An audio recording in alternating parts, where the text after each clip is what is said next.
22 నెలల కాలంగా కాంగ్రెస్ ప్రభుత్వం ఇక్కడ వచ్చిన తర్వాత అంతకంటే ముందు కూడా కాంగ్రెస్ ప్రభుత్వం ఏర్పాటు చేయకంటే ముందు కూడా తెలంగాణకి కల్పతరువు లాంటి తెలంగాణను సస్యశ్యామలం చేసిన తెలంగాణ బీళ్లకు గోదావరి నీళ్లను మళ్ళించిన ఒక బృహత్తరమైన ప్రాజెక్టు కాళేశ్వరం ప్రాజెక్టు. ఆ ప్రాజెక్టు మీద కాంగ్రెస్ పార్టీ ఎలక్షన్లకు 3-4 ఏళ్ల ముందు నుంచే భయంకరంగా విషం జిమ్ముతూ మొదటి రోజు నుంచి ఈ ప్రాజెక్టును బద్నాం చేయాలన్న ప్రయత్నం ఎంత గట్టిగా చేసిందో, ఎట్లా ప్రజల మనసుల్లో లేని అనుమానాలను జొప్పించి అడ్డమైన ఆరోపణలు చేసి ఇష్టం వచ్చినట్టు నోటికి ఎంత వస్తే అంత మాట్లాడి మళ్ళీ ప్రభుత్వం వచ్చిన తర్వాత కూడా అదే ట్రెండు అదే వరుస తప్ప ఇంకోటి లేనే లేదు. తెలంగాణకు వరప్రధాని లాంటి కాళేశ్వరం ప్రాజెక్టు మీద చివరికి కక్ష కట్టి తెల్లారు లేస్తే రాహుల్ గాంధీ గారు దుమ్మెత్తిపోస్తూ ఉంటారు. బీజేపీ జేబు సంస్థ సిబిఐ, బీజేపీ జేబు సంస్థ ఐటీ అంటూ తెల్లారు లేస్తే కాంగ్రెస్ ప్రభుత్వం కాంగ్రెస్ పార్టీ జాతీయ నాయకత్వం జాతీయ స్థాయిలో సిబిఐ అంటేనే అది జేబు సంస్థ బీజేపీకి అని చెప్పి దుమ్మెత్తిపోస్తూ ఉంటారు. కాళేశ్వరం ప్రాజెక్టు మీద ఈ ముఖ్యమంత్రి గారికి ఎంత కక్ష అంటే చివరికి ఏ సిబిఐనైతే రాహుల్ గాంధీ గారు అనునిత్యం తప్పుపడుతూ ద్వేషిస్తూ ఇది బీజేపీ జేబు సంస్థ అని మాట్లాడతారో, చివరికి ఆ కాళేశ్వరం ప్రాజెక్టు మీద ఇక్కడ ఏమీ లేదు, కొండను దవ్వి ఎలక కూడా పట్టలేదు కాబట్టి 22 నెలలు మరి టైంపాస్ చేసి కోట్ల రూపాయలు తగలబెట్టి కాళేశ్వరం కమిషన్ అని పెట్టి పీసీ ఘోష్ గారి కమిషన్ వేసి కొండను దవ్వి ఎలుకను కూడా పట్టలేని పరిస్థితుల్లో మళ్ళీ కొత్తగా సిబిఐ కప్పచెప్తున్నా అని ఒక కొత్తగా నాటకానికి తెరదీసినారు. నేను ఇవాళ ముఖ్యమంత్రి గారిని అడుగుతా ఉన్నా, రాష్ట్ర వ్యాప్తంగా ఇవాళ ప్రజలకి మీరు ప్రజల సొమ్ముతో ప్రతి పత్రికలో ఇవాళ అడ్వర్టైజ్మెంట్లు, ఫుల్ పేజ్ అడ్వర్టైజ్మెంట్లు ఇచ్చినారు. ఏమని? మల్లన్న సాగర్ నుంచి నీళ్లు తీసుకొచ్చి మూసీకి అనుసంధానం చేసే ప్రాజెక్టుకు, బృహత్ ప్రాజెక్టుకు ముఖ్యమంత్రి గారు ఇవాళ శంకుస్థాపన చేస్తున్నారు అని చెప్పి మరి ఫుల్ పేజ్ ప్రకటనలు ఇచ్చినారు. ఈ ముఖ్యమంత్రి గారికి కానీ కాంగ్రెస్ ప్రభుత్వానికి కానీ కనీస సిగ్గుందా అని నేను అడుగుతా ఉన్నా. కనీస మాత్రం ఇంగితం ఉందా? కనీస మాత్రం సోయి ఉందా మీకు? సరిగ్గా వారం కిందట, ఇదే సోమవారం నాడు, వారం రోజుల కిందట కాళేశ్వరం ప్రాజెక్టు మీద కక్ష కట్టి సిబిఐ ఎంక్వైరీ అని పెట్టినారు. మరి ఈరోజు ఈ సోమవారం రోజు కేసీఆర్ గారు కట్టిన అదే కాళేశ్వరం ప్రాజెక్టు మీద ఆధారపడ్డ మూసీ జలాల అనుసంధానం అని పెట్టి ఇవాళ శంకుస్థాపన చేస్తూ ఉన్నారు. ఇక్కడ విచిత్రం ఏంటంటే, కాకపోతే ఎవరైనా మనిషి జ్ఞానం ఉన్నవాడైతే తల దగ్గర శంకుస్థాపన చేస్తారు, తల దగ్గర చేస్తారు. ఎక్కడైతే నీళ్లు ఉన్నాయో, ఎక్కడి నుంచి అయితే నీళ్లు తేవాలనుకుంటున్నారో అక్కడ శంకుస్థాపన చేస్తారు. కేవలం తలా తోక లేని వాళ్ళే తోక దగ్గర చేస్తారు. ఎందుకంటే బాధ ఏముంది ఈయనకి? మల్లన్న సాగర్ దగ్గర పోయి శంకుస్థాపన చేస్తే ఏం చెప్పాలా? ఎదురుగా కళ్ళు దొబ్బినాయా, నీకు కనబడతలేవా, అవి కాళేశ్వరం నీళ్లు కాదా అని ప్రజలు అడుగుతారు, రైతులు అడుగుతారు. ఇవి కాళేశ్వరంలో వచ్చిన నీళ్లు కావా అని సోయినవాడు ఎవడైనా అడుగుతాడు, మీడియా అడుగుతుంది, అందరూ అడుగుతారు. సమాధానం చెప్పలేరు. ఎందుకంటే కాళేశ్వరం కొట్టుకపోయింది, కాళేశ్వరం ఇదయింది అదయింది అని దిక్కుమాలిన మాటలు మాట్లాడిందే మీరు. కాబట్టి ఏం చేయాలా? తలా తోక లేని సన్నాసులు చేసే పని ఏదైతే చేయాలో తోక దగ్గర చేస్తున్నాడు ప్రారంభోత్సవం. తల దగ్గర చేయకుండా, మల్లన్న సాగర్ దగ్గర కాకుండా తోక దగ్గర అంటే గండిపేట దగ్గర చేసే ప్రయత్నం చేస్తూ ఉన్నారు. ఎందుకు? మీ అబద్ధాలను కప్పిపుచ్చుకోవడానికి. మీరు ఇన్ని రోజులు వాగిన వాగుడంతా చెత్తవాగుడు అని ప్రజలకు తెలుస్తుంది. కాబట్టి ఇవాళ మీరు ఎన్ని దిక్కుమాలిన మాటలు మాట్లాడినా చివరికి మళ్ళీ కాళేశ్వరమే మీకు దిక్కయింది. కాబట్టి ఇవాళ మొహం చెల్లక, మల్లన్న సాగర్ దగ్గర శంకుస్థాపన చేయడానికి మొహం చెల్లక ఈ ముఖ్యమంత్రి గారు, ఈ ప్రభుత్వం 1,00,000 కోట్ల అవినీతి, కూలిపోయింది, కాళేశ్వరం కూలేశ్వరం అయిపోయింది అని మాట్లాడిన మాటలు ఏవైతున్నాయో వాటి నుంచి తప్పించుకోవడానికే ఈరోజు గండిపేట దగ్గర ఒక డ్రామా చేస్తూ ఉన్నారు. అంటే ఒకటి చెప్పకనే చెప్పినట్టు మాత్రం ఈ ప్రభుత్వం అయ్యింది. ఎన్ని రోజులు కాళేశ్వరం కూలేశ్వరం అయిపోయిందని వాగిన నోళ్ళే ఇవాళ అదే కాళేశ్వరం నీళ్లు తీసుకొచ్చి హైదరాబాద్ ప్రజలకు మేము గోదావరి నీళ్ళు అందిస్తామని చెప్తున్నారు. అంటే ముఖ్యమంత్రి కానీ ఈ ప్రభుత్వం కానీ చెప్పకనే చెప్పినట్టు అయ్యింది. కాళేశ్వరం మరి తెలంగాణకు కల్పతరువు, తెలంగాణకు కామధేనువు అని మొదటి నుంచి మేమేదైతే చెప్తున్నామో అది అక్షర సత్యం అని కాంగ్రెస్ ప్రభుత్వమే ఇలా ఒప్పుకున్నట్టు అయింది. అట్లాగే ఒక నెల రోజుల కింద అనుకుంటా మా భువనగిరి యాదాద్రి జిల్లా గంధమల్ల రిజర్వాయర్కి కూడా ముఖ్యమంత్రి గారు శంకుస్థాపన చేసి భారీ సినిమా డైలాగులు కొట్టినారు. అక్కడ కూడా నేను పూర్తి చేస్తాను అని. ఎక్కడికి వస్తున్నాయి, ఎక్కడి నుంచి వస్తున్నాయి గంధమల్లకి నీళ్లు? అదే కాళేశ్వరంలో అంతర్భాగమైన కొండపోచమ్మ సాగర్ నుంచే కదా దానికి కూడా నీళ్ళు వచ్చేది. ఇవాళ మల్లన్న సాగర్ నుంచి గండిపేటకు నీళ్లు తరలించి శంకుస్థాపనలు, ఆ రోజు కొండపోచమ్మ సాగర్ నుంచి గంధమల్లకు నీళ్లు తరలించడానికి శంకుస్థాపనలు, మరొక వైపు ఏమో కాళేశ్వరం మీద శాపనార్థాలు. ఇంతకంటే అరాచకమైన, ఇంతకంటే సిగ్గుమాలిన ప్రభుత్వం ఈ దేశంలో ఉన్నదా అని అనక తప్పడం లేదు. ముఖ్యమంత్రి గారి వైఖరి చూస్తూ ఉంటే కాళేశ్వరం నీళ్లు వాడుకుంటూ, కాళేశ్వరం ప్రాజెక్టును పూర్తి స్థాయిలో వినియోగించుకుంటూ, దానివల్ల కీర్తి కోసం ప్రయత్నం చేస్తూనే మరొక వైపు కాళేశ్వరాన్ని బద్నాం చేసే ప్రయత్నం చూస్తుంటే తల్లిపాలు దాగి రొమ్ము గుద్దడం అనే సామెత కూడా గుర్తొస్తూ ఉన్నది. నిజంగా చెప్పాలి అంటే ఇవాళ మీరు శంకుస్థాపన చేయాల్సి వస్తే మల్లన్న సాగర్ దగ్గర చేయాలి, లేదా కొండపోచమ్మ సాగర్ దగ్గర చేయాలి. కానీ గండిపేట దగ్గర చేస్తూ ఉన్నారు. గుండెకాయను వదిలిపెట్టి గండిపేట దగ్గర మీరు చేస్తున్నారంటేనే మీరు ఎంత ఇబ్బంది పడుతున్నారో ఈ విషయంలో ప్రజలకు కూడా అర్థమవుతుందని చెప్పి నేను అనుకుంటా ఉన్నా. కొందరిని కొంతకాలం మోసం చేయొచ్చు, కానీ అందరినీ ఎల్లకాలం మోసం చేయలేం. ఇప్పటికైనా రేవంత్ రెడ్డి గారు, కాంగ్రెస్ పార్టీ ఈ విషయం గమనిస్తే మంచిది. అట్లాగే ఇంకొక మాట కూడా నేను చెప్తా ఉన్నా. ఇవాళ ముఖ్యమంత్రి గారు సమాధానం చెప్పాలి కొన్ని విషయాలు.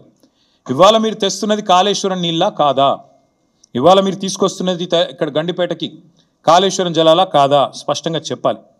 ప్రతిపక్షంలో ఉన్నప్పటి నుంచి ఈరోజు దాకా కాళేశ్వరాన్ని విఫల ప్రాజెక్టుగా చిత్రీకరించే ప్రయత్నం చేసినందుకు, చేసి కూడా ఫెయిల్ అయినందుకు, దాని మీద కమిషన్లు వేసి కూడా అట్టర్ ఫ్లాప్ అయినందుకు, మళ్ళీ ఇవాళ సిబిఐ ఎంక్వైరీ పేరిట మోసం చేయబోతున్నందుకు ముందుగా ముఖ్యమంత్రి గారు ఈ రాష్ట్ర ప్రజలకు క్షమాపణ చెప్పాలని చెప్పి మేము డిమాండ్ చేస్తూ ఉన్నాం. ఎందుకంటే ఎంత అరాచకమైన, ఎంత నికృష్టమైన బుద్ధి ఉన్నవాడైనా సరే ఇంత దిగజారుడు పని చేయరు. సొంత రాష్ట్రాన్ని తులనాడే పని, ప్రజల సొమ్ముతో కట్టిన ప్రాజెక్టును విఫల ప్రాజెక్టుగా చిత్రీకరించే పని చేయరు. కానీ ముఖ్యమంత్రి గారు ఆ ప్రయత్నం చేస్తూ ఉన్నారు. అట్లాగే నేను గుర్తు చేస్తూ ఉన్నా ముఖ్యమంత్రి గారికి, మొదటి నుండి మేము చెప్తున్న మాట, కాళేశ్వరం అంటే ఒక బ్యారేజ్ కాదు, కాళేశ్వరం అంటే ఒక రిజర్వాయర్ కాదు, కాళేశ్వరం అంటే ఒక కాలువ కాదు, కాళేశ్వరం అంటే ఒక మల్లన్న సాగర్, కాళేశ్వరం అంటే ఒక కొండ పోచమ్మ సాగర్, కాళేశ్వరం అంటే ఒక రంగనాయక సాగర్, కాళేశ్వరం అంటే ఒక అనంతగిరి రిజర్వాయర్, కాళేశ్వరం అంటే ఒక గంధమల్ల, కాళేశ్వరం అంటే ఒక బస్వాపూర్ రిజర్వాయర్, కాళేశ్వరం అంటే ఒక రాజరాజేశ్వర సాగర్ మిడ్మానేర్, కాళేశ్వరం అంటే ఎస్ఆర్ఎస్పి పునరుజ్జీవ పథకం. మొత్తంగా కాళేశ్వరం అంటే 3 బ్యారేజీలు, 15 రిజర్వాయర్లు, 19 సబ్స్టేషన్లు, 21 పంపింగ్ స్టేషన్లు, 203 కిలోమీటర్ల సొరంగ మార్గాలు, అట్లాగే 1531 కిలోమీటర్ల గ్రావిటీ కాలువలు, 98 కిలోమీటర్ల ప్రెషర్ మెయిన్స్. కాళేశ్వరం అంటే 141 టీఎంసీల స్టోరేజ్ కెపాసిటీ, 530 మీటర్లకి నీళ్ల ఎత్తిపోతల పథకం, multi stage lift irrigation project, ప్రపంచంలోనే అతిపెద్ద లిఫ్ట్ ఇరిగేషన్ ప్రాజెక్ట్ కాళేశ్వరం. ఇది వాస్తవం. కాళేశ్వరం ద్వారా ఇప్పటిదాకా 1 కాదు 2 కాదు, ఏకంగా 240 టీఎంసీల నీటి వినియోగం జరిగింది. ఇది అక్షర సత్యం. దానివల్ల 20 లక్షల ఎకరాలకి, మనం ఏం చెప్పడం కాదు, శాసనసభలో అక్బరుద్దీన్ ఓవైసీ గారు అడిగినారు, మీరేమో కాళేశ్వరం ద్వారా 1 ఎకరానికి నీళ్ళు రాలేదని చెప్తున్నారు, మరి మీరు ఇచ్చిన పుస్తకంలోనే 20 లక్షల ఎకరాలకు నీళ్ళు ఇచ్చినట్టుగా ఉన్నది, ఏది నమ్మాలా? మీ ప్రభుత్వానికి కనీసం కుడి చేయికి ఎడం చేయికి సయోధ్య ఉన్నదా అని స్వయంగా ఇవాళ మీ మిత్రపక్షంగా వ్యవహారం చేస్తున్న అక్బరుద్దీన్ ఓవైసీ గారు కూడా అడిగే పరిస్థితి వచ్చింది అంటే మీరు అర్థం చేసుకోండి. అట్లాగే అక్బరుద్దీన్ ఓవైసీ గారు అడిగినారు మొన్న, కాళేశ్వరం ఏదో కొట్టుకుపోయిందని మీరు అంటున్నారు, కానీ అక్కడ 12 లక్షల క్యూసెక్కుల వరద వచ్చినా నిక్షేపంలాగా ఉన్నది కదా బ్యారేజీ, మీరు అన్నట్టుగా ఏం లేదు, మీరు చెప్పేది తప్పు అనే మాట కూడా అక్బరుద్దీన్ ఓవైసీ గారు అడిగినారు. అట్లాగే ఆయన ఇంకొక మాట కూడా అడిగినాడు, 20 నెలలుగా ఎందుకు రిపేర్ చేస్తలేరు మీరు, ఎందుకు మీరు ఇన్ని రోజులు రిపేర్ చేయకుండా ఉన్నారు అనే ప్రశ్న కూడా వారు అడిగినారు. ఇంకొక మాట కూడా ఈ సందర్భంగా ఇదే అవకాశంగా నేను తెలంగాణ ప్రజలు కూడా విజ్ఞప్తి చేస్తా ఉన్నాను.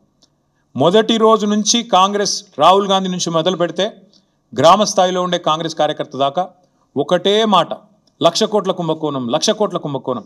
చివరికి వాళ్ళ పిల్లనిచ్చిన మామ రేవంత్ రెడ్డి గారికి, పద్మారెడ్డి గారు, ఆయన చెప్పారు 94,000 కోట్లు ఖర్చు అయిన ప్రాజెక్టులో ఒకవైపు నీళ్లు కనబడుతుంటే 94,000 కోట్ల ఖర్చైన ప్రాజెక్టులో 1,00,000 కోట్ల కుంభకోణం ఎట్లా జరుగుతుందండి, ఇది రాజకీయ ఆరోపణ తప్ప ఇంకోటి కాదు అని పిల్లనిచ్చిన మామ కూడా నవ్వుతూ కొట్టిపాడేసినా కూడా ఇంకా ముఖ్యమంత్రి గారి బుద్ధి మాత్రం మారడం లేదు. వాస్తవం ఏంది, 94,000 కోట్లు ఖర్చు అయినాయని మీ ప్రభుత్వం కూడా చెప్తా ఉంది. బీఆర్ఎస్ ప్రభుత్వం ఉన్నప్పుడు కాళేశ్వరం ప్రాజెక్టు కోసం 93,769 కోట్లు, దాదాపుగా రౌండ్ ఆఫ్ చేస్తే 94,000 కోట్లు ఖర్చు అయినాయని మీ ప్రభుత్వం చెప్పింది. అందులో మేడిగడ్డ బ్యారేజ్ ఖర్చు ఎంత? 4,000 కోట్లు. 4,000 కోట్లలో మన హరీష్ రావు గారు వివరంగా చెప్పినారు. ఏది శాసనసభలో 4,000 కోట్లలో భూసేకరణకు ఎంత అయింది, రిటైనింగ్ వాల్స్ కన్స్ట్రక్షన్కి ఎంత అయింది, ఓన్లీ ఆ బ్యారేజ్ ఏదైతే సిమెంట్ స్ట్రక్చర్ ఉందో దానికి ఎంత అయింది లెక్క తీస్తే మరి 85 పిల్లర్లు ఉండే ఆ బ్యారేజ్ ఖర్చు అయింది 1,500 2,000 కోట్లు. అందులో ఎన్డీఎస్ఏ రిపోర్ట్లు కూడా ఏం చెప్పినారు? కేవలం 7th బ్లాక్ ఒక్కటి పునర్నిర్మాణం చేస్తే చాలు అని చెప్పారు. మరి 7 బ్లాకుల్లో ఒక్క బ్లాక్ దెబ్బతింటే ఆ మొత్తం 7 బ్లాక్లకు 1,500 2,000 కోట్లు ఖర్చు అయింది అనుకుంటే ఒక బ్లాక్ కోసం ఎంత అవుతుంది? 250 300 కోట్లు ఖర్చు అవుతుంది. ఆ 250 300 కోట్లు కూడా ₹1 కూడా ప్రభుత్వం పెట్టే అవసరం లేదు, ₹1 కూడా ప్రజల సొమ్ము వృధా చేసే అవసరం లేదు.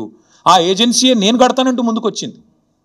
మరి ఇవాళ నేను ముఖ్యమంత్రిని రాష్ట్ర ప్రభుత్వాన్ని అడుగుతున్నా, ఎక్కడైంది వృధా ప్రజల సొమ్ము? ఆ ఏజెన్సీ మళ్ళీ తిరిగి పునర్నిర్మాణం చేస్తానంటుంటే 2 ఏళ్లుగా దాన్ని పండబెట్టింది మీరు, పడావ పెట్టింది మీరు, కిందికి నీళ్ళని తీసుకుపోయి బనకచర్ల కట్టుకోవడానికి ఫెసిలిటేట్ చేస్తున్నది మీరు. ₹1 ప్రజా సొమ్ము కూడా దుర్వినియోగం కాలేదు అని మొదటి నుంచి మేము చెప్తున్న మాట ఇవాళ మళ్ళొక్కసారి రుజువు అవుతా ఉంది. 94,000 కోట్లలో మిగతా అంతా బాగానే ఉంది. అన్ని రిజర్వాయర్లు బాగున్నాయి, పంప్ హౌజులు బాగున్నాయి, సబ్ స్టేషన్లు బాగున్నాయి, కాలువలు బాగున్నాయి, సొరంగాలు బాగున్నాయి, అన్నీ బాగానే ఉన్నాయి, అన్నీ నడుస్తున్నాయి. వాళ్ళ నీళ్లు పరవలు దుంకుతున్నాయి. మా వాళ్ళు నిన్నగాక మొన్న అక్కడ పోయి జలాభిషేకాలు కూడా చేసినారు. ఇవన్నీ ఇట్లా ఉంటే 94,000 కోట్లలో 250 కోట్లు మళ్ళీ నష్టం జరిగితే దాన్ని ఆ ఏజెన్సీయే పెట్టుకుంటానని ముందుకొస్తే ఇవాళ 1,00,000 కోట్ల కుంభకోణం అని అబద్ధాలు ప్రచారం చేసినందుకు ముఖ్యమంత్రి రేవంత్ రెడ్డి గారు, కాంగ్రెస్ పార్టీ ముక్కు నేలకు రాసి ఈ రాష్ట్ర ప్రజలకు క్షమాపణ చెప్పాలి. ఒకవైపు గోదావరి నీళ్లను వాడుకుంటూ, ఒకవైపు గోదావరి నీళ్లను కాళేశ్వరం ద్వారా వచ్చిన నీళ్లను ఇవాళ హైదరాబాద్లో మూసీకి అనుసంధానం చేస్తున్నామని చెబుతూ మరొక వైపు ఈ రకంగా చిల్లర ప్రచారం చేస్తున్నందుకు, ఆ కాళేశ్వరాన్ని కేసీఆర్ గారిని బదనాం చేస్తున్నందుకు ముక్కు నేలకు రాసి క్షమాపణ చెప్పాలి అని మేము డిమాండ్ చేస్తూ ఉన్నాం. దీని వెనకాల ఇంకొక ముఖ్యమైన కుంభకోణం కూడా ఉంది. ఇదేదో కొత్త ప్రాజెక్ట్ కాదు. This paper is from 18th May 2023, 18 మే 2023. ఇందులో ఏం రాసిందండి? భాగ్యనగరంలో గలగల గోదావరి. ఇది దేని మీద బేస్ చేసుకొని రాసినారు? 17 మే 2023 నాడు కేబినెట్ సమావేశం జరిగింది పెద్దలు కేసీఆర్ గారి నాయకత్వంలో, ఆయన ముఖ్యమంత్రిగా. 17 మే 2023 అందులో ఏ నిర్ణయం తీసుకున్నారు? భాగ్యనగరానికి ఆ రోజు మూసీ ప్రాజెక్టు చైర్మన్గా పెద్దలు సుధీర్ రెడ్డి గారు, ఎల్బీ నగర్ ఎమ్మెల్యే గారు ఉన్నారు. ఆ రోజు ఏ నిర్ణయం తీసుకున్నామంటే కేవలం 1,100 కోట్ల ఖర్చుతో, కేవలం 1,100 కోట్ల ఖర్చుతో కాళేశ్వరం ప్రాజెక్టులో ఉన్న కొండపోచమ్మ సాగర్. ఇక్కడ ఒక విషయం మిత్రులందరికీ మీకు అర్థం కావాలి. కేసీఆర్ గారు కాళేశ్వరాన్ని ఎట్లా డిజైన్ చేశారంటే హైదరాబాద్ నెత్తిన, ఎందుకంటే హైదరాబాద్ మహానగరం భారతదేశంలో అల్టిమేట్గా 2వ అతిపెద్ద నగరంగా మారబోతుంది, తప్పకుండా మారుతుంది. ఈరోజు జనాభా 1,20 లక్షలు కావచ్చు, భవిష్యత్తులో 3 కోట్లకు పెరుగుతుంది. అందుకే కేసీఆర్ గారు కాళేశ్వరం డిజైన్ చేసినప్పుడే రోజుకు 3 TMCల నీళ్ళు ఎత్తిపోస్తే భవిష్యత్తులో మనకు 1 TMC నీళ్లు హైదరాబాద్కే అవసరం పడుతుంది. 3 కోట్ల జనాభా పెరిగిన తర్వాత మళ్ళీ కొత్తగా నీళ్ళ కోసం ఇవాళ చెన్నైలోనో లాటూరులోనో ఎట్లయితే రైళ్లలో ట్యాంకర్లు పెట్టి తెచ్చుకుంటున్నారో ఆ అవస్థ మన భవిష్యత్ తరాలకు ఉండొద్దన్న ఉద్దేశంతో చాలా ముందు చూపుతో 3 TMCల నీళ్లను మేడిగడ్డ నుంచి ఎత్తిపోసి ఇక్కడికి తీసుకొచ్చి మెడ్మానేర్ నుంచి ఆడికెళ్ళి పైకి తీసుకురావాలని ఒక ఆలోచన చేసినారు. అందులో భాగంగానే ఆనాటి మా ప్రభుత్వం తీసుకున్న నిర్ణయం ఏంటి అంటే కొండపోచమ్మ సాగర్ 618 మీటర్ల పైన ఉంటుంది సముద్ర మట్టానికి. మల్లన్న సాగర్ 560 మీటర్లు, 557 మీటర్ల మీద ఉంటుంది. మన గండిపేట 540 మీటర్ల మీద ఉంటుంది. అంటే కొండపోచమ్మ నుంచి నీళ్ళు తీసుకుంటే 618 మీటర్లకు వెళ్ళి 540 మీటర్లకు తీసుకుంటే గ్రావిటీ ద్వారానే నీళ్ళు తెచ్చుకోవచ్చు పూర్తి స్థాయిలో. అంటే 618 మీటర్లకి నీళ్లు వస్తే కిందికి పోతాయి కదా, పడవ దిక్కు నీళ్ళు పల్లం దిక్కు పోతాయి కదా, అట్లా మనం తెచ్చుకోవచ్చు అనేది ఆ రోజు మా ప్రణాళిక. దానిలో భాగంగా ఏం చేసినాము, అదే సమావేశంలో 111 జీవో ఎత్తివేస్తూ ఆ రోజు తీసుకున్న నిర్ణయం ఏంటి అంటే నేను చదివి వినిపిస్తాను మీకు. కాళేశ్వరం ప్రాజెక్టులో భాగంగా 15 TMCల సామర్థ్యంతో నిర్మించిన కొండపోచమ్మ సాగర్ నుంచి సాగునీటి కోసం సంగారెడ్డి కాలువ నిర్మిస్తున్నారు. ఈ గ్రావిటీ కాలువ 27వ కిలోమీటర్ దగ్గర హిమాయత్ సాగర్, ఉస్మాన్ సాగర్కు కాళేశ్వర జలాల్ని మళ్లించి ఏర్పాటు చేశారు. సంగారెడ్డి కాల్వ గరిష్ట వరద ప్రవాహ సామర్థ్యం 5,054 క్యూసెక్కులు కాగా ఇందులో సాగునీటికి 4,354 క్యూసెక్కులు కేటాయించారు. మిగతా 700 క్యూసెక్కులను జంట జలాశయాలకు తరలించి మూసీ ప్రక్షాళనకు కేటాయించారు. సంగారెడ్డి కాల్వ 27వ కిలోమీటర్ నుంచి మళ్లించే కాళేశ్వర జలాలని సమీపంలో ఉన్న రావల్కోల్ చెరువుకు తరలిస్తారు. అక్కడి నుంచి కాల్వ ద్వారా లేదా పైప్ లైన్ ద్వారా ముత్తంగి ప్రాంతం మీదుగా గండిపేట జలాశయానికి తరలిస్తారు. గండిపేట నుంచి జలాలు హిమాయత్ సాగర్కు వస్తాయి. అక్కడి నుంచి ఏడాది పొడవునా జంట జలాశయాలు కాళేశ్వరం జలాలతో నిండుగా ప్రవహించనున్నాయి. దీంతో పాటు ఇంకొక ముఖ్యమైన మాట, హుసేన్ సాగరు హైదరాబాద్ నడిబొడ్డున ఉంటుంది. హుసేన్ సాగర్ని కూడా ఎప్పటి నుంచో నడుస్తున్నాయి ప్రణాళికలు క్లీన్ చేయాలని. మేము ఆ రోజు ప్లాన్ చేసింది ఏంటంటే జంట జలాశయాల నుంచి అంటే గండిపేట నుంచి బుల్కాపూర్ నాలా ద్వారా మనం హుసేన్ సాగర్ కూడా ఆ రోజే ప్లాన్ చేసినాం. హుసేన్ సాగర్ కూడా గోదావరి జిల్లా తీసుకొచ్చి బుల్కాపూర్ నాలా ద్వారా అంటే గండిపేట నుంచి బుల్కాపూర్ నాలాలో ఒక పాయ వదిలిపెడితే గోదావరి నీళ్లు దాని నుంచి స్ట్రైట్గా హుసేన్ సాగర్ కూడా వస్తాయి. తద్వారా మొత్తం ఇటు హుసేన్ సాగర్ అటు 2 జంట జలాశయాలు కూడా పూర్తిగా సమృద్ధిగా ఉంటాయనేది మన agenda. This is from 17th May 2023 cabinet in KCR government. కేవలం 1100 కోట్ల రూపాయలతోనే ఈ పని చేయవచ్చు. ఇవాళ ముఖ్యమంత్రి ఏం చేస్తున్నారు, ఈ ప్రభుత్వం ఏం చేస్తున్నది? ఇవాళ మీరు పేపర్ యాడ్ చూడండి. కొండపోచమ్మ దగ్గర మేం సోర్స్ పెడితే దాన్ని కట్ చేసినారు, తీసేసినారు. కారణం లోగుట్టు పెరుమాళ్ళ కెరక అని వారికే తెలియాలి, మాకు తెలియదు. 1100 కోట్లతో అయిపోయే ప్రాజెక్టును ఇవాళ 7,380 కోట్లు 90 కోట్లు అంటే దాదాపు 7 రెట్లు పెంచేసినారు. ఎవరి కోసం, ఎందుకోసం చెప్పరు, సమాధానం రాదు. ఎందుకు? స్పష్టంగా మీరు కొండపోచమ్మ సాగర్ నుంచి గ్రావిటీ ద్వారా నీళ్ళు తీసుకునే అవకాశం ఉన్నప్పుడు ఎందుకు పెంచుతున్నారు? ఏ కారణం చేత పెంచారు? మల్లన్న సాగర్ ఎందుకు మార్చారు సోర్సు? ఏం అవసరం వచ్చింది? ప్రభుత్వం సమాధానం చెప్పాలని మేము డిమాండ్ చేస్తున్నాం. మొన్న మీరు ఉత్తమ్ కుమార్ రెడ్డి గారి మాటలు విన్నారు శాసనసభలో. 35,000 కోట్లతో అయిపోయే ప్రాణహిత చెవులను పక్కన పెట్టి మీరు 87,000 కోట్లు చేసినారు దీన్ని అని మాట్లాడినారు ఉత్తమ్ కుమార్ రెడ్డి గారు. నేను అడుగుతా ఉన్నా ఈ ప్రభుత్వాన్ని, అసలు మీకు సోయి ఉందా, అవగాహన ఉందా? నేను అడుగుతా ఉన్నా. ఎందుకంటే మనందరికీ తెలుసు కాళేశ్వరం ప్రాజెక్టులో ఏమేమి పెట్టినాము. కాళేశ్వరం ప్రాజెక్టులో మీరు ప్రాణహితాలో ఎన్నడూ కూడా స్టోరేజ్ పెట్టలేదు. 14 TMCల స్టోరేజ్ పెట్టినారు మీరు. అదే మేము 141 TMCల సామర్థ్యంతో 15 రిజర్వాయర్లు నిర్మాణం చేశాం. దానివల్ల సహజంగా ఖర్చు పెరగదా? రిజర్వాయర్లు కట్టాలా, ల్యాండ్ ఎక్విజిషన్ చేయాలా, పెరుగుతుంది. ఇంకోటి మీరు ప్రాణహిత చేవెళ్ళ డిజైన్ చేసింది 2006-07లో, మేము మొదలుపెట్టింది 15-16లో. మరి అప్పటికి ఇప్పటికి 8 ఏళ్ల తర్వాత స్టీల్ ఖర్చు పెరుగుతుంది, సిమెంట్ ఖర్చు పెరుగుతుంది, అన్ని ఖర్చులు పెరుగుతాయి కదా. రిజర్వాయర్ల సామర్థ్యం పెరిగింది, GST వచ్చింది, ఇంకా చాలా వచ్చినాయి. వాటన్నిటి తర్వాత అది పెరిగితేనేమో ఇది 2 రెట్లు 2.5 రెట్లు పెరిగితే అదేదో ఘోరం జరిగిపోయింది, అదేదో పెద్ద స్కామ్ అన్నారు. ఇవాళ నేను అడుగుతున్నా 7 రెట్లు ఎట్లా పెరిగింది కాస్టు? 1100 కోట్ల ప్రాజెక్టు 7,400 కోట్ల ప్రాజెక్టు ఎట్లా అయ్యింది? ఇది స్కామ్ కాదా? నేను ఇవాళ స్పష్టంగా చెప్తున్నా, మీడియా మిత్రులు దయచేసి మీరు పరిశోధించండి. వాస్తవం ఏంటి అంటే 1,50,000 కోట్ల మూసి బ్యూటిఫికేషన్ అని చెప్పి ముఖ్యమంత్రి గారు ప్రకటించగానే మేము అడ్డుపడ్డాం. హైదరాబాద్ ప్రజలు అడ్డుపడ్డారు, నిలదీసినారు. 16,000 కోట్లతో అయిపోయే ప్రాజెక్ట్ని 1,50,000 కోట్లు ఎట్లయితాయి అని మేము నిలదీస్తే ఇవాళ కొత్త స్టైల్ ఎత్తుకున్నారు. ఇన్నోవేటివ్ థింకింగ్ కదా. ఇన్నోవేటివ్ థింకింగ్లో భాగంగా ఏం చేసినారంటే స్కామ్ని కూడా ఇన్స్టాల్మెంట్లలో చేస్తున్నారు. 1,50,000 కోట్లు ఒకటేసారి టెండర్లు పిలిస్తే ఎందుకు ఇంత అయింది అంటే జవాబు లేదు. అందుకే విడతల వారి దోపిడీ. మొదలు 1,100 7,700 చేయాలి, ఆ తర్వాత ఇంకోటి 5 రూపాయలు ఉన్నదాన్ని 40 రూపాయలు చేయాలి, పెంచుకుంటూ ఆఖరికి మొత్తం స్కామ్ మళ్ళీ 1,50,000 కోట్ల కాడికి తేవాలి. ఇది వీళ్ళ ఎత్తుగడ. నేను మళ్ళీ చెప్తా ఉన్నా, May 17, 2023 నాడు 1,100 కోట్లతో కొండపోచమ్మ సాగర్ నుంచి గోదావరి నీళ్ళని తీసుకొచ్చి బ్రహ్మాండంగా రావల్కోల్ చెరువులో పోసి రావల్కోల్ చెరువు నుంచి గండిపేటకు నీళ్ళు తీసుకొచ్చే మార్గం గ్రావిటీ ద్వారా ఉంటే ఇవాళ మీరు 3 WTPలు ఎందుకు కడుతున్నారు? 5 పంప్ హౌస్లు ఎందుకు పెడుతున్నారు? ఎవరి లాభం కోసం పెడుతున్నారు అని ముఖ్యమంత్రి గారు నేను అడుగుతా ఉన్నా. ఇవాళ ఎట్లా పెరిగింది? కమిషన్లు దండుకోవడానికా, మొబిలైజేషన్ అడ్వాన్సులు ఇవ్వడానికా, కాంట్రాక్టర్లకు దోచిపెట్టడానికా? ఎందుకు తక్కువ ఖర్చుతో అయ్యేదాన్ని పక్కకు పెట్టి ఎక్కువ ఖర్చుతో చేస్తున్నారు? ఒక దిక్కు మీరే చెప్తున్నారు పైసలే లేవు, అప్పు ఉడతలేదు, ఒక్క పథకం ఇచ్చేందుకు ఏమీ లేదు అని పచ్చి అబద్ధాలు ఒక దిక్కు మీరే చెప్తారు. పార్లమెంటు చెప్పినా, కేసీఆర్ ప్రభుత్వం చేసిన అప్పు 2,80,000 కోట్లని పార్లమెంట్ చెప్పినా సిగ్గు లేకుండా మొన్న అసెంబ్లీలో కూడా 8 లక్షల కోట్లని ఒకరు, 7 లక్షల కోట్ల అప్పని ఇంకొకరు నోటికొచ్చిన అబద్ధాలు ఒకవైపు మాట్లాడుతున్నారు. ఒక దిక్కేమో తులం బంగారానికి పైసలు లేవు, ఆడబిడ్డలకు 2,500 ఇయ్యనికి పైసలు లేవు, 6 గ్యారంటీల అమలుకు పైసలు లేవు, ముసలోళ్ళకి 4,000 పెన్షన్ ఇయ్యనికి పైసలు లేవు, రైతు బంధు ఏడానికి పైసలు లేవు, ఇంకా చెప్తూ పోతే చాలా ఉన్నాయి. వీటికి పైసలు లేవు. కానీ 7,400 కోట్లతో ఎవరు అడగని ప్రాజెక్టును మాత్రం అర్జెంటుగా టేక్ ఆఫ్ చేయాల్సిన అవసరం ఎందుకు వచ్చింది ముఖ్యమంత్రి గారు తప్పకుండా చెప్పాలని చెప్పి నేను డిమాండ్ చేస్తా ఉన్నాను. ఇందులో అవినీతి కోణమే కాదు, క్రిమినల్ కోణం కూడా ఉంది. ఈ ప్రాజెక్ట్ వెనకాల క్రిమినల్ కోణం కూడా ఉంది. మీకు యాదకుండాలే, ఆనాడు అదేదో వెలుగు పత్రికలో వచ్చింది సుంకిశాల, అది ఇవ్వండి, సుంకిశాల వెలుగు ఉంది, ఇక్కడ ఉంది, ఇగో ఇది వెలుగు పత్రికలో వచ్చింది. ఏమన్నది ఇలా, సుంకిశాల రిటైనింగ్ వాల్ కూలిపోతే HMWSB Hyderabad metro water supply and sewerage board నడుపుతున్నది ఈ ప్రాజెక్ట్ని, వాళ్ళ ఆధీనంలో నడుస్తున్నది. ఏం చెప్పారు ఇందులో, ఈ కాంట్రాక్టర్ ఎవరైతే ఉన్నారో ఆయన అర్జెంటుగా బ్లాక్ లిస్ట్ చేయండి, పక్కన పెట్టండి అని HMWSB మరి రిపోర్ట్ ఇచ్చింది అని వెలుగు పత్రిక, V6 వెలుగు సంస్థ వారిచ్చిన పత్రికా కథనం ఇది.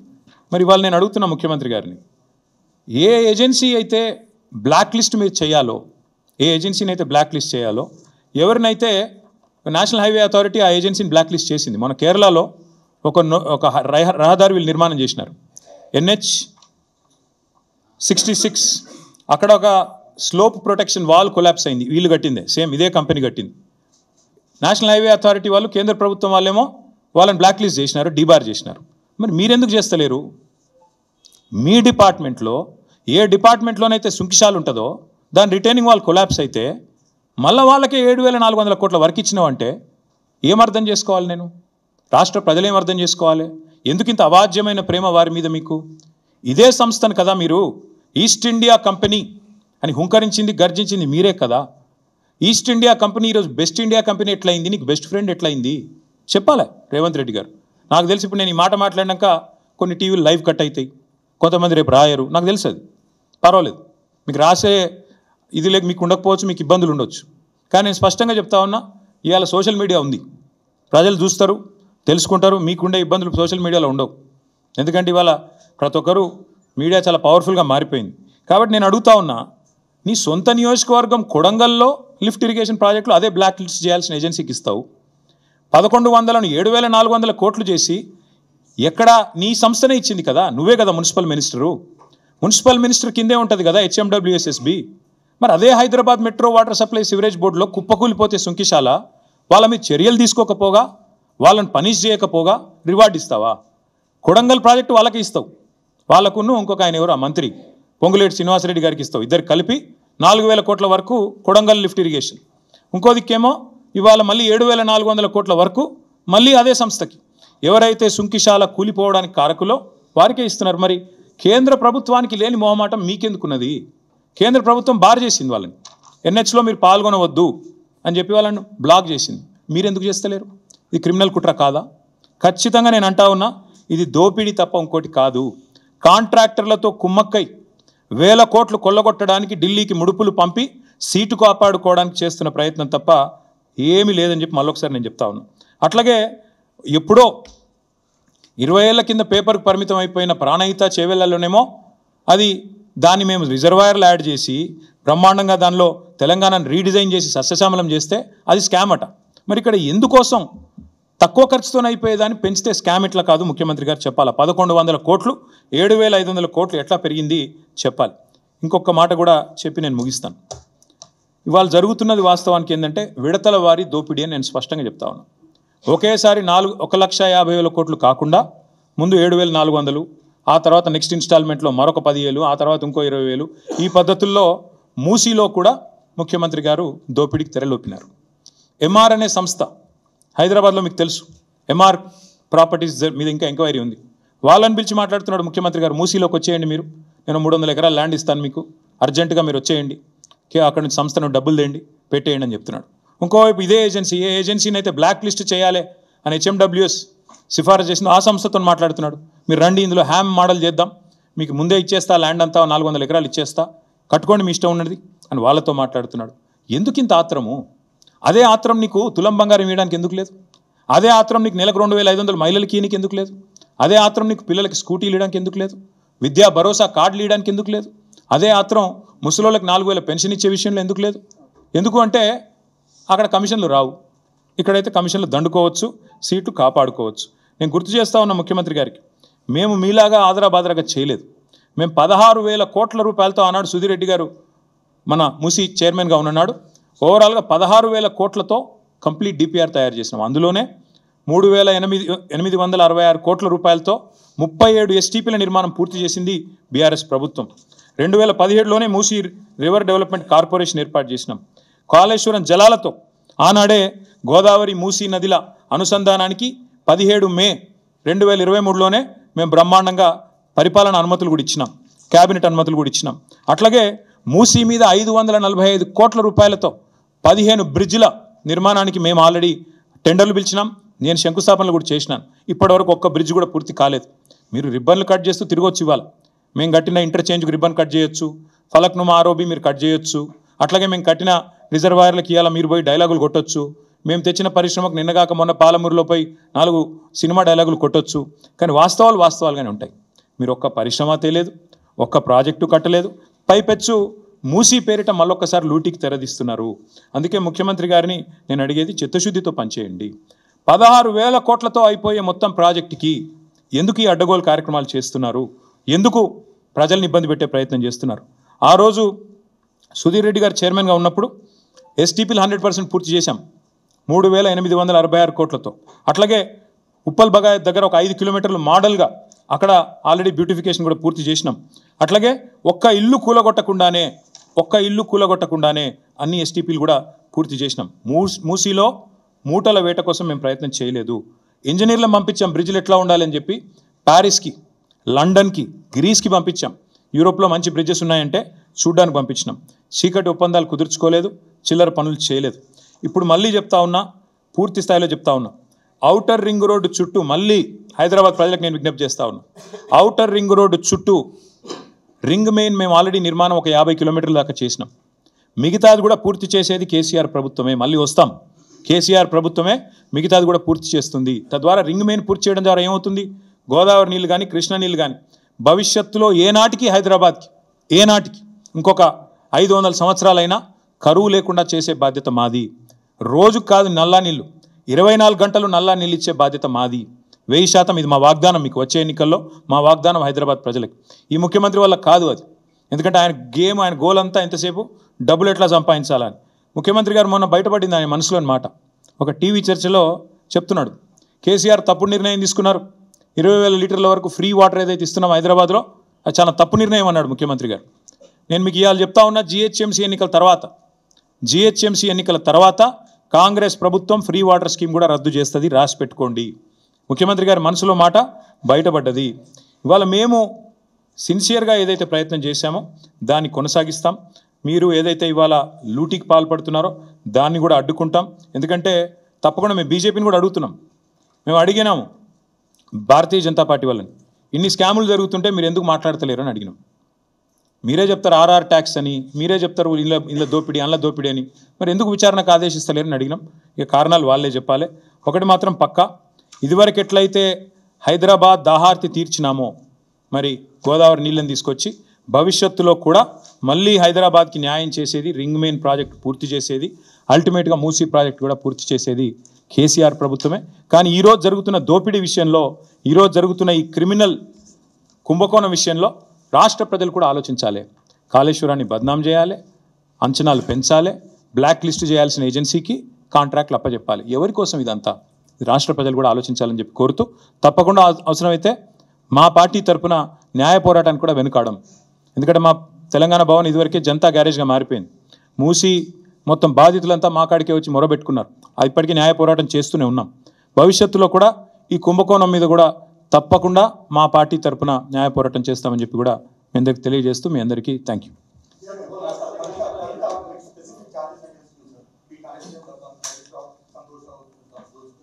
See Rahul, I'll tell you one thing. Whatever had to be discussed has been discussed in the party. Action has been taken. Once action has been taken, there is nothing further that I can add or comment. Because whatever had to be discussed internally on party forums, we have done that. And we have acted. And therefore, after the action has been taken, there is nothing further for me to comment or elaborate on. Thank you. Yes, ఇప్పుడు దాదాపు 20-25 రోజుల కింద అనుకుంటాను ఉపరాష్ట్రపతి ఎన్నికల ఘట్టానికి తెరలేసినప్పుడు మేము స్పష్టంగా చెప్పాం, రాష్ట్రంలో 70 లక్షల మంది రైతులు ఈరోజు మనం ఈ నిమిషం ఇక్కడెక్కడైతే మాట్లాడుతున్నామో ఈరోజు మనం ఇక్కడున్నాం హైదరాబాద్లో లక్షల మంది రైతులు ఇవాళ క్యూలలో ఉన్నారు ఎరువుల దుకాణాల ముంగట. రాష్ట్ర వ్యాప్తంగా ఒక జిల్లా కాదు అన్ని జిల్లాల్లో ఎక్కడికక్కడ కొట్టుకుంటున్నారు, మహిళలు కొట్టుకుంటున్నారు, మహిళా రైతులు. అంత అరాచకమైన పరిస్థితి ఉంది. 20-25 రోజుల కిందట మేము మా పార్టీ నుంచి డిమాండ్ చేసినాం, ఇది రాష్ట్ర ప్రభుత్వ వైఫల్యమా కేంద్ర ప్రభుత్వ వైఫల్యమా ఎవరిది అన్నది మీరు తేల్చుకోండి, కానీ రైతులకు ఎరువులు అందించండి. మీరు అందిస్తే తప్పకుండా మీకు మద్దతు ఇచ్చే అంశం పరిశీలిస్తామని చెప్పాం.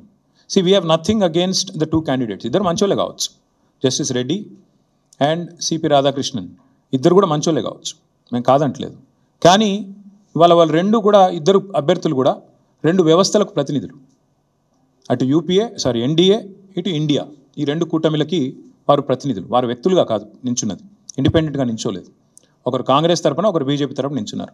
ఇటు కాంగ్రెసు అటు బీజేపీ ఇద్దరూ కూడా ఈ రాష్ట్ర రైతులను వేధిస్తున్నారు, సతాయిస్తున్నారు, చావగొడుతున్నారు. వాళ్ళు ముష్టి యుద్ధాలకు తిరిగే ఒక అరాచక పరిస్థితి తెచ్చిపెట్టినారు. 20-25 రోజుల కింద మేము హెచ్చరించినా అప్రమత్తం చేసినా ఇంతవరకు కేంద్ర ప్రభుత్వం స్పందించలేదు, రాష్ట్ర ప్రభుత్వం స్పందించలేదు. అందుకే 70 లక్షల మంది తెలంగాణ రైతన్నల తరపున మేము నిర్ణయం తీసుకున్నాం. నిజానికి నోటా ఉంటే ఎన్నికలు బహిష్కరించడం మంచిది కాదు, ప్రజాస్వామ్య ప్రక్రియలో పాల్గొనాలి. నోటా అనే బటన్ ఉంటే అందులో నోటా కొత్తటోళ్ళం, కానీ నోటా లేదు. అటో ఇటో ఏదో రెండిట్లో ఏదో ఒకటి చేయాల్సిన పరిస్థితి ఉంది. అందుకే ఈ ఎన్నికలు మేము we're abstaining, we're not going to participate as a party. నిన్నగాక మొన్న 2 రోజుల కిందట మా రాజ్యసభ ఫ్లోర్ లీడర్ సురేష్ రెడ్డి గారిని, అదేవిధంగా అందుబాటులో ఉన్న రాజ్యసభ సభ్యుల్ని పెద్దలు కేసీఆర్ గారు లంచ్కి పిలిచారు. మీటింగ్ కూడా అయింది, చర్చ కూడా జరిగింది ఏం చేద్దామని. చర్చించిన తర్వాతనే అందుబాటులో ఉన్న ముఖ్యులతో కూడా చర్చించిన తర్వాతనే నిర్ణయం తీసుకున్నారు.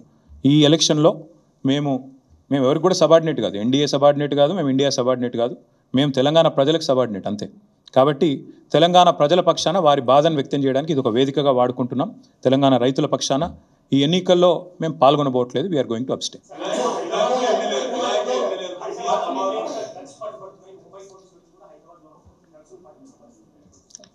తెల్లారు లేస్తే బిల్డప్లు, ఒకటి ఈగల్ అని, ఇంకోటి హైడ్రా అని, నేను 18 గంటలు పనిచేస్తా అని, నేనే హోంమంత్రిత్వ శాఖ కావాలని నా దగ్గర పెట్టుకున్నా అని. కానీ చేసే పని ఏంది? నిమజ్జనం కాడికి పోయి ఇట్లా చూసినట్టు చేసుడు యాక్టింగు, లేదంటే మా సోషల్ మీడియాలో ఏ పిల్లగాడు ఏం పోస్ట్ పెడుతుండో చూసుడు, రీట్వీట్ వస్తే 20 రోజులు జైల్లో పెట్టుడు, సోయి లేదా కేసీఆర్ మీద సిబిఐ కేసు. అంటే టీఆర్ఎస్ నాయకత్వం మీద బీఆర్ఎస్ నాయకత్వం మీద పెట్టిన శ్రద్ధ దృష్టి. నేను ముఖ్యమంత్రిని అడుగుతున్నా, నీకు అసలు సిగ్గుందా?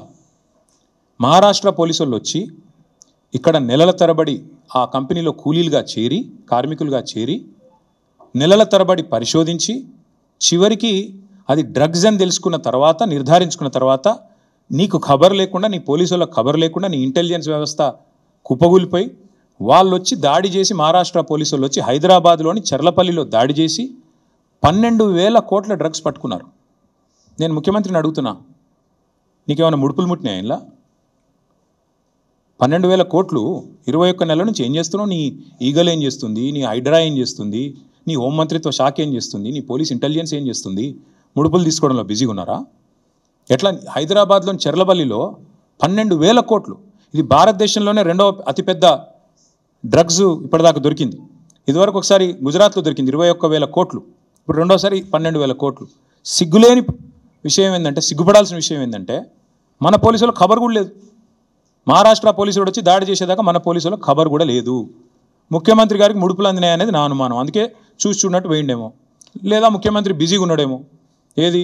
ఎవడు రీట్వీట్ అవుతుండు వాని మీద కేసు పెట్టుర్రి, ఎవడు పోస్ట్ పెడుతుండు వాని అర్జెంట్ లోపల వేయండి, లేదా గణేష్ కాడపోయి కొద్దిగా స్టెంట్ కొట్టినట్టు చేద్దాం, అక్కడ కేసీఆర్ పాటలు బాగా పెడుతురు, పోలీసు వాళ్ళు డీజే బాక్సులు గుంజుకోవాలి, యాంప్లిఫైర్లు గుంజుకోవాలి. గదే పని ఏమన్నది ఇవాళ పోలీసులకు రాష్ట్రంలో పని? పాపం పోలీసుల బండ్లలో డీజిల్ దిక్కులేదు. మేము మమ్మల్ని అరెస్ట్ చేస్తుంటే హరీష్ రావు గారు అడిగినారు, ఏమైనా నీకు టీఏ వచ్చిందని అడిగారు. పాపం ఆయన నవ్వుతుండు పోలీసు ఆయన. టీఏ వచ్చినాదా మీ బండ్లలో డీజిల్ అని వస్తున్నాదా అంటే చెప్పలేకపోతున్నారు, పోలీసు వాళ్ళు నవ్వుతున్నారు. అట్లాంటి పరిస్థితి ఉన్నది వాళ్ళు. అందుకే ఈ రాష్ట్ర హోంమంత్రికే ముడుపులు అందినట్టుగా నాకైతే అనుమానం ఉంది.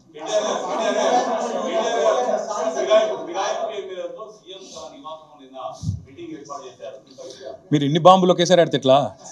అయితే బ్రదర్ సింపుల్, ఇందులో ఏం చర్చ చేయాల్సిన అంశం కూడా ఏం లేదు. వాస్తవం ఏంటంటే already the PCC president has turned approver. PCC president తన నేర ఆరోపణను, అభియోగాన్ని ఒప్పుకున్నాడు ఆల్రెడీ బహిరంగంగా.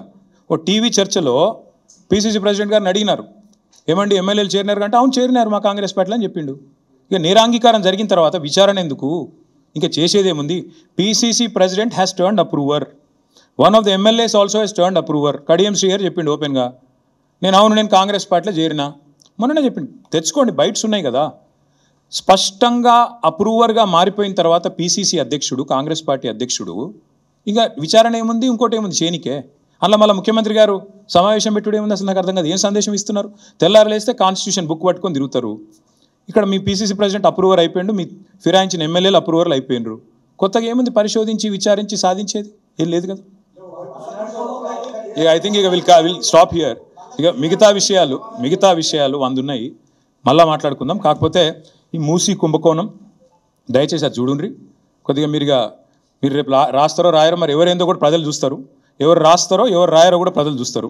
ఎవరికి ఏం ఒత్తిళ్ళు ఉన్నాయో, ఏ సంస్థలకు అడ్వర్టైజ్మెంట్ల వల్ల మీరు పడుతున్న ఇబ్బందులు ఏంది, ఎవరికి తొత్తులుగా ఉన్నారు, ఇవన్నీ కూడా తెలుస్తాయి ప్రజలకు. రాష్ట్రాల సంగతి, రాయనుల సంగతి కూడా ప్రజలు ఆలోచించాలని నేను కోరుతా ఉన్నాను. ఎందుకంటే ఇంత వివరంగా చెప్పినాక ఇన్వెస్టిగేటివ్ జర్నలిస్టులు, మా సోదరులు రాస్తారా రాయరా, మీ యాజమాన్యాలు ఒప్పుకుంటాయా ఒప్పుకోకపోవా, మీరు రాసినా ఇవన్నీ కూడా ప్రజలు గమనిస్తారు. ఎవరు ఎటువైపు ఉన్నారో కూడా ప్రజలు చూస్తారు.